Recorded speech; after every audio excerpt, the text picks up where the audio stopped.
यार पढ़ाई में मन नहीं लग रहा। जब भी पढ़ने बैठता हूँ नींद आने लगती है। ऐसे फील होता है जैसे मैं पढ़ाई के बंधन में बंध के अपनी जवानी बेकार कर रहा हूँ। मोबाइल चलाने का मन करता है, चैटिंग करने का मन करता है, दोस्तों के साथ गप्पे लड़ाने का मन करता है। हर पल यही सोचता रहता हूँ कि ये पढ़ाई किसने बनाई। यही सोचता हूँ कि टॉप करने वाले स्टूडेंट कैसे पढ़ते होंगे, वो कैसे ले आते हैं इतने मार्क्स, उनकी मेमोरी इतनी शार्प क्यों होती है, क्यों कोई स्टूडेंट एग्जाम में 99% ले आता है जबकि तुम्हें लगता है कि तुम बहुत पढ़ते हो और फिर भी तुम्हारे मार्क्स बहुत कम आते हैं। ऐसा क्या होता है जो एक टॉपर को तुमसे अलग बनाता है? इसका जवाब मुझे तुमसे चाहिए। ऐसा क्या है जो किसी और के पास है और तेरे पास नहीं है? ऐसा कौन सा काम है जो एक टॉपर कर सकता है और तू नहीं कर सकता? ऐसा क्या है जो उसको बाई बर्थ मिला है और तुझे नहीं?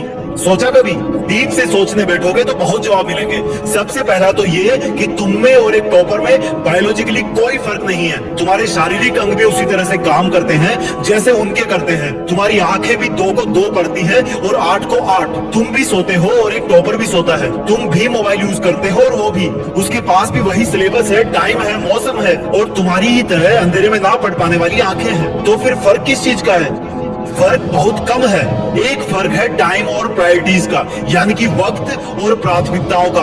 एक टॉपर को पता होता है कि कौन सी चीज को या कौन से काम को कब और कितना टाइम देना है। जैसे अगर मुझे पता है कि मोबाइल यूज करने से मैं अपने काम से डिस्ट्रैक्ट हो जाऊंगा तो मैं उस जरूरी काम को पहले निपटाऊंगा और मोबाइल के मैसेज बाद में चेक करूंगा। कहीं कोई आग नहीं लग रही है, तुम्हारे सपने सबसे पहले हैं। और दूसरा क्या है जो एक टॉपर को तुमसे अलग करता है? तुम्हारा मकसद सिर्फ पढ़ना होता है, रटना होता है, मार्क्स लाना होता है। जबकि एक टॉपर का मकसद सिर्फ पढ़ना कभी नहीं होता, उसका मकसद कुछ और होता है। पढ़ाई तो सिर्फ एक माध्यम होता है जो उसको उसकी मंजिल तक पहुंचाने के लायक बनाता है। इसलिए उसको पढ़ते टाइम नींद नहीं आती, क्योंकि उसको पता होता है कि वो सिर्फ पढ़ने के लिए नहीं पढ़ रहा, बल्कि कोई बड़ा काम करने के लिए, अपना नाम करने के लिए पढ़ रहा है। और यही बात उसको ताकत देती है।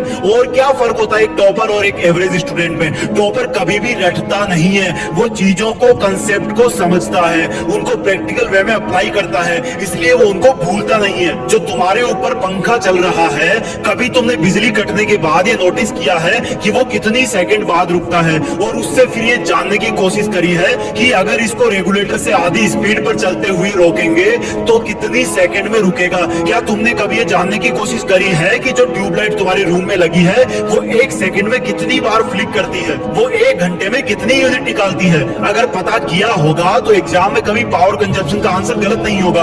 यही फर्क है एक एवरेज और एक उस स्टूडेंट में जो जिंदगी के किसी मकसद के लिए पढ़ता है। क्योंकि रटा हुआ ज्ञान तो अगली क्लास में जाते ही गायब हो जाएगा, लेकिन सीखा हुआ कंसेप्ट जिंदगी में बहुत बार काम आता है। और याद रखना, हर वो रात जिसकी नींद तुमने पढ़ाई के लिए कुर्बान कर दी है वो अपना कर्ज जरूर चुकाएगी। थोड़ा धैर्य रखो, अपनी मेहनत पर विश्वास रखो, तुम्हारी जीत फिक्स होने वाली है। जय हिंद, वंदे मातरम।